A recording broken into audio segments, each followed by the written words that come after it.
And then what do we like against that? And there's a third bullet that'll come later.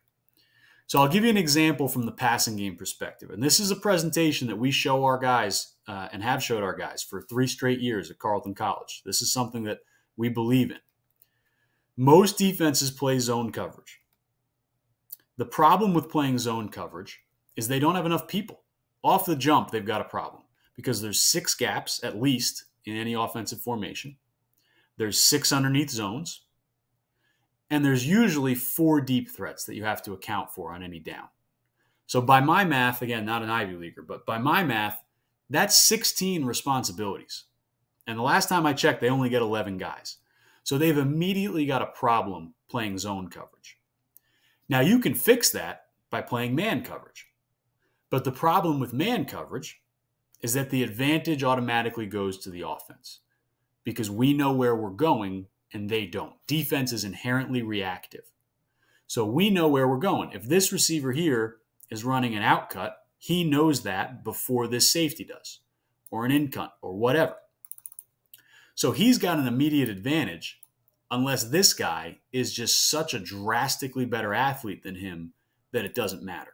And it's rare at the college level, particularly at the Division III level, that a defense has just 11 cats that are so much better than the guys that they're playing against that they can just play man coverage for a whole game. So because of that, most people play zone coverage. When you think about zone coverage, and this is how we talk about it to our guys, this is how they think about defense, this is how we think about calling plays. You can play with soft corners or you can play with hard corners. You can't have everything on defense. If you're going to defend the sideline, then you're going to open the middle of the field. If you're going to defend the middle of the field, you're going to leave the sidelines open.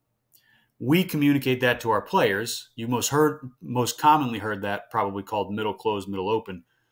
For reasons I won't get into right now, we talk about it in terms of the corners. We talk about soft corners and hard corners. So if we start with soft corners, let's look at the left side of the screen here. A soft corner is a corner who's going to give ground. He's going to bail. Well, if he's going to bail, if he's going to be a soft corner, that's immediately opening up, just using logic, the area in front of him, the sideline. So if we're playing a team and we're going to get zone coverage and soft corners, from a play calling perspective, immediately we want to get the ball to the sideline. We want to call plays, we refer to them as our access plays, that target the flats primarily.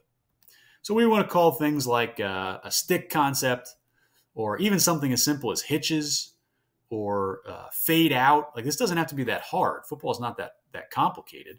If they're going to give you the sidelines, run routes that get the ball to the sidelines. We also want to run routes that are going to put underneath defenders in horizontal stress. Because if you're going to play with soft corners and you're going to give up the sidelines, the next person over here who can possibly defend it is the underneath defender. And to get there, he has to run horizontally. So we want to use that horizontal momentum against it. So if you're going to get soft corners, you want to run things that put him in side-to-side stress. So for example, an arrow and a slant would be a good call. Or an out and a curl would be a good call. There's a lot of different ways to create that stress, but we want to create horizontal stress and we want to attack the sidelines. If you're going to play with hard corners, so now we're not going to be able to attack the sidelines anymore. The corner's the flat player. Cloud, cover 2. You're going to play with hard corners. Well, somebody's got to defend the deep part of the field, and if it's not the corner, it's the safety.